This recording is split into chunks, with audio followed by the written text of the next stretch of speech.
નેપાળમાં ભૂસ્ખલનથી 2 બસ નદીમાં ખાબકી, ડ્રાઈવર સહિત 7 ભારતીયોના મોત.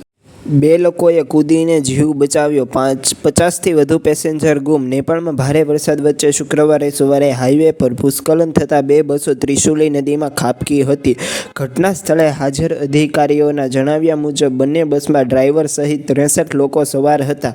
મીડિયા રિપોર્ટ્સ અનુસાર આ ઘટનામાં 7 ભારતીયોના મોત થયા છે, 50થી વધુ લોકો ગુમ છે. Nepali media house Kathmandu post અનુસાર બસ ડ્રાઈવરના મૃત્યુની પુષ્ટિ કરવામાં આવી છે, જ્યારે 2 લોકોએ બસમાંથી કૂદીને પોતાનો જીવ બચાવ્યો હતો. નેપાળના વડાપ્રધાન પુષ્પકમલ દહલ પ્રચંડે તમામ સરકારી એજન્સીઓ અને મુસાફરોને શોધવા અને બચાવવા નિર્દેશ આપ્યા છે.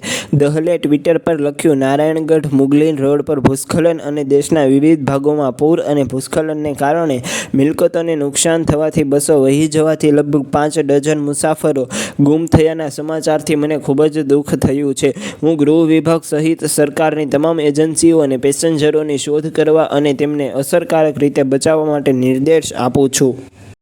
અનેક ફ્લાઇટ્સ રદ. દરમિયાન હવામાન પ્રતિકૂળ રહેવાને કારણે કાઠમંડુથી ભરતપુરની તમામ ફ્લાઇટ્સ રદ કરવામાં આવી છે.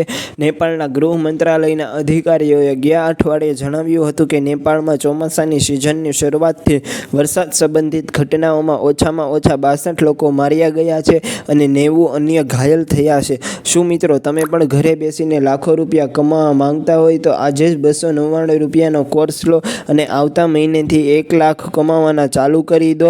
તો એના માટે નીચે ડિસ્ક્રિપ્શનમાં લિંક આપેલી છે, ત્યાં ક્લિક કરીને કોર્સને ખરીદી લો.